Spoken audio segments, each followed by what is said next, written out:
वर्षों की धार्मिक शिक्षा के बाद भी पृथ्वी रोज अधार्मिक से अधार्मिक होती चली गई। मंदिर है, मस्जिद है, चर्च है, पुजारी है, पुरोहित है, सन्यासी है, लेकिन पृथ्वी धार्मिक नहीं हो सकी है और नहीं हो सकेगी, क्योंकि धर्म का आधार ही गलत है। धर्म का आधार जीवन नहीं है, धर्म का आधार मृत्यु है, धर्म का आधार खिलते हुए फूल नहीं है, कब्रें हैं। जिस धर्म का आधार मृत्यु है, वो धर्म अगर जीवन के प्राणों को स्पंदित न कर पाता हो तो आश्चर्य क्या है, जिम्मेवारी किसकी है? मैं इन 3 दिनों में जीवन के धर्म के संबंध में ही बात करना चाहता हूं, और इसलिए पहला सूत्र समझ लेना जरूरी है। और इस सूत्र के संबंध में आज तक छिपाने की, दबाने की, भूल जाने की सारी चेष्टा की गई है, लेकिन जानने और खोजने की नहीं। और उस भूलने और विस्मृत कर देने की चेष्टा के दुष्परिणाम सारे जगत में व्याप्त हो गए। मनुष्य के सामान्य जीवन में केंद्रीय तत्व क्या है? परमात्मा, आत्मा, सत्य नहीं। मनुष्य के प्राणों में, सामान्य मनुष्य के प्राणों में, जिसने कोई खोज नहीं की, जिसने कोई यात्रा नहीं की, जिसने कोई साधना नहीं की, उसके प्राणों की गहराई में क्या है? प्रार्थना, पूजा? नहीं, बिल्कुल नहीं। अगर हम सामान्य मनुष्य के जीवन ऊर्जा में खोज करें, उसकी जीवन शक्ति को हम खोजने जाएं, तो न तो वहां परमात्मा दिखाई पड़ेगा, न पूजा, न प्रार्थना, न ध्यान, वहां कुछ और ही दिखाई पड़ेगा। और जो दिखाई पड़ेगा उसे भुलाने की चेष्टा की गई है, उसे जानने और समझने की नहीं। वहां क्या दिखाई पड़ेगा? हम आदमी के प्राणों को चीरें और फाड़ें और वहां खोजें, आदमी को छोड़ दें। अगर आदमी से इतर जगत की भी हम खोजबीन करें तो वहां प्राणों की गहराइयों में क्या मिलेगा? अगर हम एक पौधे की जांचबीन करें तो क्या मिलेगा? एक पौधा क्या कर रहा है? एक पौधा पूरी चेष्टा कर रहा है नए बीज उत्पन्न करने की। एक पौधे के सारे प्राण, सारा रस नए बीज इकट्ठे करने, जन्मने की चेष्टा कर रहा है। एक पक्षी क्या कर रहा है? एक पशु क्या कर रहा है? अगर हम सारी प्रकृति में खोजने जाएं तो हम पाएंगे सारी प्रकृति में एक ही क्रिया जोर से प्राणों को घेर कर चल रही है, और वो क्रिया है सतत सृजन की क्रिया, वो क्रिया है क्रिएशन की क्रिया, वो क्रिया है जीवन को पुनरुज्जीवित नए नए रूपों में जीवन देने की क्रिया। फूल बीज को संभाल रहे हैं, फल बीज को संभाल रहे हैं। बीज क्या करेगा? बीज फिर पौधा बनेगा, फिर फूल बनेगा, फिर फल बनेगा। अगर हम सारे जीवन को देखें तो जीवन जन्मने की एक अनंत क्रिया का नाम है। जीवन एक ऊर्जा है जो स्वयं को पैदा करने के लिए सतत संलग्न है और सतत चेष्टाशील। आदमी के भीतर भी वही है। आदमी के भीतर उस सतत सृजन की चेष्टा का नाम हमने सेक्स दे रखा है, काम दे रखा है। इस नाम के कारण उस ऊर्जा को एक गाली मिल गई, एक अपमान। इस नाम के कारण एक निंदा का भाव पैदा हो गया। मनुष्य के भीतर भी जीवन को जन्म देने की सतत चेष्टा चल रही है। हम उसे सेक्स कहते हैं, हम उसे काम की शक्ति कहते हैं। लेकिन काम की शक्ति क्या है? समुद्र की लहरें आकर टकरा रही हैं, समुद्र के तट से हजारों लाखों वर्षों से लहरें चली आती हैं, टकराती हैं, लौट जाती हैं, फिर आती हैं, टकराती हैं, लौट जाती हैं। जीवन भी हजारों वर्षों से अनंत अनंत लहरों में टकरा रहा है। जरूर जीवन कहीं उठना चाहता है। ये समुद्र की लहरें, जीवन की ये लहरें कहीं ऊपर पहुंचना चाहती हैं, लेकिन किनारों से टकराती हैं और नष्ट हो जाती हैं। फिर नई लहरें आती हैं, टकराती हैं और नष्ट हो जाती हैं। ये जीवन का सागर इतने अरबों वर्षों से टकरा रहा है, संघर्ष ले रहा है, रोज उठता है, गिर जाता है। क्या होगा प्रयोजन इसके पीछे? जरूर इसके पीछे कोई बृहत्तर ऊंचाइयां छूने का आयोजन चल रहा है। जरूर इसके पीछे कुछ और गहराइयां जानने का प्रयोजन चल रहा है। जरूर जीवन की सतत प्रक्रिया के पीछे कुछ और महानतर जीवन पैदा करने का प्रयास चल रहा है। मनुष्य को जमीन पर आए बहुत दिन नहीं हुए, कुछ लाख वर्ष हुए। उसके पहले मनुष्य नहीं था, लेकिन पशु थे। पशुओं को आए हुए भी बहुत ज्यादा समय नहीं हुआ। एक जमाना था कि पशु भी नहीं थे, लेकिन पौधे थे। पौधों को आए भी बहुत समय नहीं हुआ। एक समय था कि पौधे भी नहीं थे, पत्थर थे, पहाड़ थे, नदियां थी, सागर था। पत्थर, पहाड़, नदियों की वो जो दुनिया थी, वो किस बात के लिए पीड़ित थी? वो पौधों को पैदा करना चाहती थी। पौधे धीरे धीरे पैदा हुए, जीवन ने एक नया रूप लिया, पृथ्वी हरियाली से भर गई, फूल खिले। लेकिन पौधे भी अपने में तृप्त नहीं थे। वे सतत जीवन को जन्म देते रहे, उनकी भी कोई चेष्टा चल रही थी। वे पशुओं को, पक्षियों को जन्म देना चाहते थे। पशु पक्षी पैदा हुए। हजारों लाखों वर्षों तक पशु पक्षियों से भरा हुआ था ये जगत, लेकिन मनुष्य का कोई पता न था। पशुओं और पक्षियों के प्राणों के भीतर निरंतर मनुष्य भी निवास कर रहा था, पैदा होने की चेष्टा कर रहा था। फिर मनुष्य पैदा हुआ। अब मनुष्य किस लिए है? मनुष्य निरंतर नए जीवन को पैदा करने के लिए आतुर है। हम उसे सेक्स कहते हैं, हम उसे काम की वासना कहते हैं, लेकिन उस वासना का मूल अर्थ क्या है? मूल अर्थ इतना है, मनुष्य अपने पर समाप्त नहीं होना चाहता, आगे भी जीवन को पैदा करना चाहता। लेकिन क्यों? क्या मनुष्य के प्राणों में मनुष्य से ऊपर किसी सुपरमैन को, किसी महामानव को पैदा करने की कोई चेष्टा चल रही? निश्चित ही चल रही। निश्चित ही मनुष्य के प्राण इस चेष्टा में संलग्न है कि मनुष्य से श्रेष्ठतर जीवन जन्म पा सके, मनुष्य से श्रेष्ठतर प्राणी आविर्भूत हो सके। नीत्शे से लेकर अरविंद तक, पतंजलि से लेकर बर्ट्रैंड रसल तक, सारे मनुष्यों के प्राणों में एक कल्पना, एक सपने की तरह बैठी रही कि मनुष्य से बड़ा प्राणी कैसे पैदा हो सके। लेकिन मनुष्य से बड़ा प्राणी पैदा कैसे होगा? हमने तो हजारों वर्ष से इस पैदा होने की कामना को ही निंदित कर रखा है। हमने तो सेक्स को सिवाय गाली के आज तक दूसरा कोई सम्मान नहीं दिया। हम तो बात करने में भयभीत होते हैं। हमने तो सेक्स को इस भांति छिपा के रख दिया है जैसे वो है ही नहीं, जैसे उसका जीवन में कोई स्थान नहीं है। जबकि सच्चाई ये है कि उससे ज्यादा महत्वपूर्ण मनुष्य के जीवन में और कुछ भी नहीं, लेकिन उसको छिपाया है, उसको दबाया है। दबाने और छिपाने से मनुष्य सेक्स से मुक्त नहीं हो गया, बल्कि मनुष्य और भी बुरी तरह से सेक्स से ग्रसित हो गया। दमन उल्टे परिणाम लाया है। शायद आप में से किसी ने एक फ्रेंच वैज्ञानिक कुएं के एक नियम के संबंध में सुना होगा। वो नियम है लॉ ऑफ रिवर्स इफेक्ट। कुएं ने एक नियम इजाद किया है, विपरीत परिणाम का नियम। हम जो करना चाहते हैं हम इस ढंग से कर सकते हैं कि जो हम परिणाम चाहते थे उससे उल्टा परिणाम हो जाए। एक आदमी साइकिल चलाना सीखता है, बड़ा रास्ता है, चौड़ा रास्ता है, एक छोटा सा पत्थर रास्ते के किनारे पड़ा हुआ है।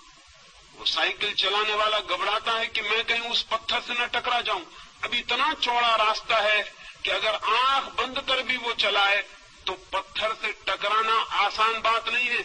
इसके 100 में एक ही मौके हैं कि वो पत्थर से टकराए। इतने चौड़े रास्ते पर कहीं से भी निकल सकता है, लेकिन वो देख के घबराता है कहीं मैं पत्थर से टकरा ना जाऊं। और जैसे ही वो घबराता है मैं पत्थर से न टकरा जाऊं, सारा रास्ता विलीन हो गया, सिर्फ पत्थर ही दिखाई पड़ने लगता है उसको। अब उसकी साइकिल का चाक पत्थर की तरफ मुड़ने लगता है। वो हाथ पैर से घबराता है, उसकी सारी चेतना उस पत्थर को ही देखने लगती है और एक सम्मोहित हिप्नोटाइज्ड आदमी की तरह वो पत्थर की तरफ खींचा जाता है और जाके पत्थर से टकरा जाता है। नया साइकिल सीखने वाला उसी से टकरा जाता है जिससे बचना चाहता है। लैंप पोस्ट टकरा जाता है, पत्थर से टकरा जाता है। इतना बड़ा रास्ता था कि अगर कोई निशानेबाज ही चलाने की कोशिश करता तो उस पत्थर से टकरा सकता था, लेकिन ये सिक्खड़ आदमी कैसे उस पत्थर से टकरा गया? कुएं कहता है हमारी चेतना का एक नियम है, लॉ ऑफ रिवर्स इफेक्ट। हम जिस चीज से बचना चाहते हैं चेतना उसी पर केंद्रित हो जाती है और परिणाम में हम उसी से टकरा जाते हैं। 5000 वर्षों से आदमी सेक्स से बचना चाह रहा है और परिणाम इतना हुआ है कि गली कूचे हर जगह जहां भी आदमी जाता है वहीं सेक्स से टकरा जाता है। लॉ ऑफ रिवर्स इफेक्ट मनुष्य की आत्मा को पकड़े हुए। क्या कभी आपने ये सोचा कि आप चित्त को जहां से बचाना चाहते हैं चित्त वहीं आकर्षित हो जाता है, वहीं निमंत्रित हो जाता है। जिन लोगों ने मनुष्य को सेक्स के विरोध में समझाया उन लोगों ने ही मनुष्य को कामुक बनाने का जिम्मा भी अपने ऊपर ले लिया। मनुष्य की अति कामुकता गलत शिक्षाओं का परिणाम है और आज भी हम भयभीत होते हैं कि सेक्स की बात न की जाए। क्यों भयभीत होते हैं? भयभीत इसलिए होते हैं कि हमें डर है कि सेक्स के संबंध में बात करने से लोग और कामुक हो जाएंगे। मैं आपको कहना चाहता हूं ये बिल्कुल ही गलत भ्रम है, ये 100% गलत है। पृथ्वी उसी दिन सेक्स से मुक्त होगी जब हम सेक्स के संबंध में सामान्य स्वस्थ बातचीत करने में समर्थ हो जाएंगे। जब हम सेक्स को पूरी तरह से समझ सकेंगे तो ही हम सेक्स का अतिक्रमण कर सकेंगे। जगत में ब्रह्मचर्य का जन्म हो सकता है, मनुष्य सेक्स के ऊपर उठ सकता है, लेकिन सेक्स को समझकर, सेक्स को पूरी तरह पहचानकर, उस ऊर्जा के पूरे अर्थ, मार्ग, व्यवस्था को जानकर उससे मुक्त हो सकता है। आंखें बंद कर लेने से कोई कभी मुक्त नहीं हो सकता।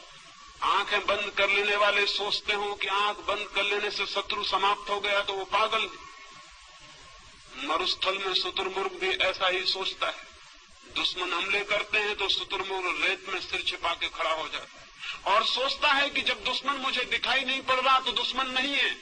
लेकिन ये तर्क, शुतुरमुर्ग को हम क्षमा भी कर सकते हैं, आदमी को क्षमा नहीं किया जा सकता। सेक्स के संबंध में आदमी ने शुतुरमुर्ग का व्यवहार किया है आज तक। वो सोचता है आंख बंद कर लो सेक्स के प्रति तो सेक्स मिट गया। अगर आंख बंद कर लेने से चीजें मिटती होती तो बहुत आसान थी जिंदगी, बहुत आसान होती दुनिया।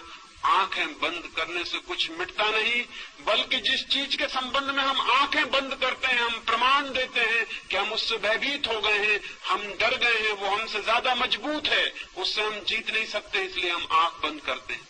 आंख बंद करना कमजोरी का लक्षण है। और सेक्स के बाबत सारी मनुष्य जाति आंख बंद करके बैठ गई। न केवल आंख बंद करके बैठ गई है, बल्कि उसने सब तरह की लड़ाई भी सेक्स से ली और उसके परिणाम, उसके दुष्परिणाम सारे जगत में ज्ञात है। अगर 100 आदमी पागल होते हैं तो उसमें से 98 आदमी सेक्स को दबाने की वजह से पागल होते हैं।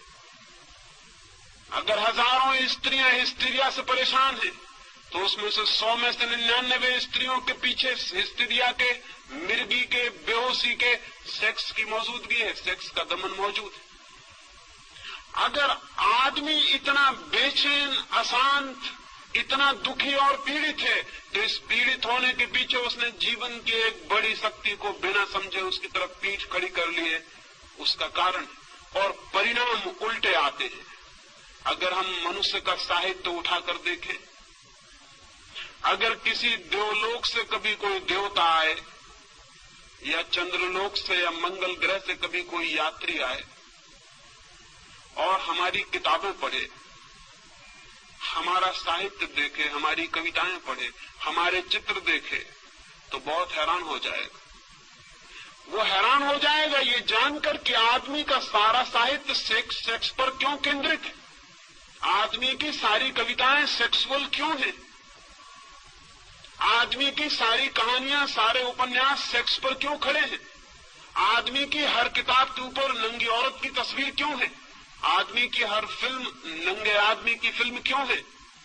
वो आदमी बहुत हैरान होगा। अगर कोई मंगल से आके हमें इस हालत में देखेगा तो बहुत हैरान होगा। वो सोचेगा आदमी सेक्स के सिवाय क्या कुछ भी नहीं सोचता। और आदमी से अगर पूछेगा, बातचीत करेगा तो बहुत हैरान हो जाएगा। आदमी बातचीत करेगा आत्मा की, परमात्मा की, स्वर्ग की, मोक्ष की, सेक्स की कभी कोई बात नहीं करेगा। और उसका सारा व्यक्तित्व चारों तरफ से सेक्स से भरा हुआ है। वो मंगल ग्रह का वासी तो बहुत हैरान होगा। वो कहेगा बातचीत कभी नहीं की जाती जिस चीज की, उसको चारों तरफ से तृप्त करने की हजार हजार पागल कोशिशें क्यों की जा रही। आदमी को हमने परवर्ट किया है, विकृत किया है, और अच्छे नामों के आधार पर विकृत किया है। ब्रह्मचर्य की बात हम करते हैं, लेकिन कभी इस बात की चेष्टा नहीं करते कि पहले मनुष्य की काम की ऊर्जा को समझा जाए, फिर उसे रूपांतरित करने के प्रयोग भी किए जा सकते हैं। बिना उस ऊर्जा को समझे दमन की, संयम की सारी शिक्षा मनुष्य को पागल, विक्षिप्त और रुग्ण करेगी। इस संबंध में कोई भी ध्यान नहीं। ये मनुष्य इतना रुग्ण, इतना दीनहीन कभी भी ना था, इतना विषाक्त भी ना था, इतना पॉइजनस भी ना था, इतना दुखी भी ना था। मैंने एक अस्पताल के पास से मैं निकलता था, मैंने एक तख्ते पर अस्पताल की एक सूचना लिखी हुई पढ़ी। लिखा था उस तख्ते पर, एक आदमी को बिच्छू ने काटा, उसका इलाज किया गया, वो एक दिन में ठीक होकर घर वापस चला गया है। एक दूसरे आदमी को सांप ने काटा था, उसका 3 दिन में इलाज किया गया, वो स्वस्थ होकर घर वापस लौट गया है। उस पर तीसरी सूचना थी कि एक और आदमी को पागल कुत्ते ने काट लिया था, उसका 10 दिन से इलाज हो रहा है, वो काफी ठीक हो गया है और शीघ्र ही उसके पूरी तरह ठीक हो जाने की उम्मीद है।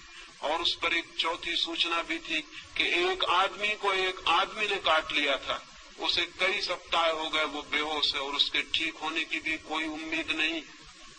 मैं बहुत हैरान हुआ, आदमी का काटा हुआ इतना जहरीला हो सकता है। लेकिन अगर हम आदमी की तरफ देखेंगे तो दिखाई पड़ेगा आदमी के भीतर बहुत जहर इकट्ठा हो गया है। और उस जहर के इकट्ठे हो जाने का पहला सूत्र यह है कि हमने आदमी के निसर्ग को, उसकी प्रकृति को स्वीकार नहीं किया, उसकी प्रकृति को दबाने और जबरदस्ती तोड़ने की चेष्टा की। मनुष्य के भीतर जो शक्ति है, उस शक्ति को रूपांतरित करने की, ऊंचा ले जाने की, आकाशगामी बनाने का हमने कोई प्रयास नहीं किया। उस शक्ति के ऊपर हम जबरदस्ती कब्जा करके बैठ गए हैं। वो शक्ति नीचे से ज्वालामुखी की तरह उबल रही है और धक्के दे रही है। वो आदमी को किसी भी क्षण उल्टा देने की चेष्टा कर रही, और इसलिए जरा सा मौका मिल जाता है तो आपको पता है सबसे पहली बात क्या होती। अगर एक हवाई जहाज गिर पड़े तो आपको सबसे पहले उस हवाई जहाज में अगर पायलट हो और आप उसके पास जाएं, उसकी लाश के पास, तो आपको पहला प्रश्न क्या उठेगा मन में? क्या आपको ख्याल आएगा ये हिंदू है या मुसलमान? नहीं।